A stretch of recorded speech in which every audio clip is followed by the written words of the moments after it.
Pak Junas langsung saja terkait regulasi baru HomeAway, gimana kesiapannya, infrastruktur dan lain sebagainya. Ya, HomeAway ini sudah kita komitmenkan bukan hanya dari tahun ini, tapi sudah cukup lama ya. Sejak 2020 wacana HomeAway ini sudah diteruskan kepada klub-klub dan musim depan sudah pasti dijalankan di IBL 2024. Kesiapannya menurut saya cukup baik ya. Dari sisi sini IBL memastikan tim ya, karena pelaksananya adalah tim. Kita sudah lakukan workshop beberapa kali. Kemudian soal infrastruktur juga rasanya cukup baik. Ada beberapa solusi atas keterbatasan lokasi yang ada. Makanya nanti akan diumumkan alternatif lokasi untuk setiap tim, ada 2 tempat. Kemudian juga yang cukup baik, banyak klub-klub melakukan renovasi atas infrastrukturnya, contohnya di Surabaya, kemudian juga di Bali. Nah, itu yang menurut saya di luar dari teknis penyelenggaraannya, dampak terhadap infrastrukturnya juga ada perkembangan. Total ada berapa kota yang menjadi home, kota terjauh mana Pak? Jadi timnya untuk di 2024 ini ada 14 tim, akan bermain di 10 kota. Kalau sebelumnya kan series ya, sistemnya series dia keliling, ini sistemnya HomeAway, jadi di setiap kota itu akan ada pertandingan 13 kali di home-nya sebagai home. Total pertandingan untuk setiap tim itu 26 pertandingan dari bulan Januari sampai bulan Juli.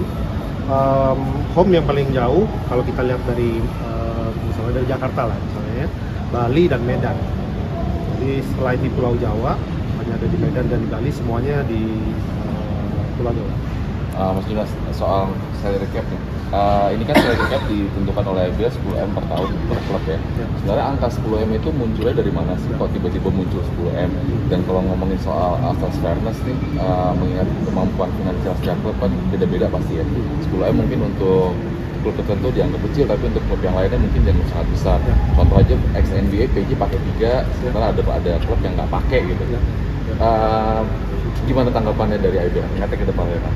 Oke, jadi kalau salary cap itu kan ada beberapa objektifnya ya. Satu pasti pemerataan, kemudian yang kedua juga mengenai bisnis yang ingin dituju. Dengan HomeAway ini kan kita pingin tim-tim juga mendapatkan potensi pendapatan dari tiket dan sebagainya.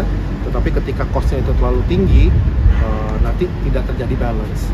Kemudian angka 10 itu rumusnya cukup panjang. Jadi dilihat dari historical spending setiap klub ya, 3 top spender tertinggi diambil rata-ratanya, kemudian ditambahkan dengan jumlah nilai pemain asing. Keluarlah angka 10, jadi angka 10 itu adalah maksimum salary cap. Apabila misalnya dia di bawah, ya tentunya itu sebuah pilihan. Sama seperti di luar negeri atau dimanapun kita mengadaptasi pola salary cap ini, angka hard cap atau ceiling cap itu adalah angka maksimal. Ada yang namanya floor cap, tapi di Indonesia belum diberlakukan untuk sementara waktu. Kita hanya pakai ceilingnya saja. Apabila tim ada di bawah 10, itu nggak ada masalah. Yang kita jaga adalah supaya dia tidak melebihi di angka 10, itu sebutannya soft cap. Kalau dia melebihi itu tentunya ada regulasinya, ada sanksinya. Kemudian hard cap-nya itu di angka 12. Ya, di atas 12 ada tambah besar lagi sanksinya kira-kira. Kalau ngomong asas fairness gimana tadi Mas? Tanggapannya Mas Junas? Bahwa mungkin kan 10M untuk football itu biasa aja, tapi yang lain nggak. Contohnya pemain XNB tadi satu pakai 3 gitu kan. Sebetulnya asas fairness-nya itu bukan dari salary cap.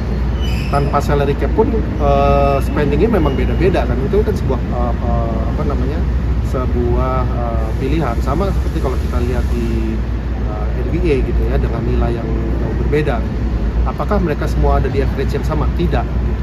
Tapi dorongannya adalah ketika kita ada ceiling, itu adalah ceiling untuk menentukan maksimal. Nah, PR-nya adalah bagaimana yang paling bawah ini bisa kejinak ke atas.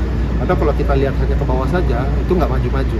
Jadi kita ambil bintang ceiling cap supaya yang bawah bisa naik ke rata-rata. Nah, dengan angka rata-rata ke atas, itu harusnya bisa di kompetisi yang kita inginkan. Karena dengan data yang kita buat juga, dengan average spending di rata-rata itu adalah prestasi yang menuju ke playoff. Itu yang kita dorong ke atas, bukan kita lihat ke bawah.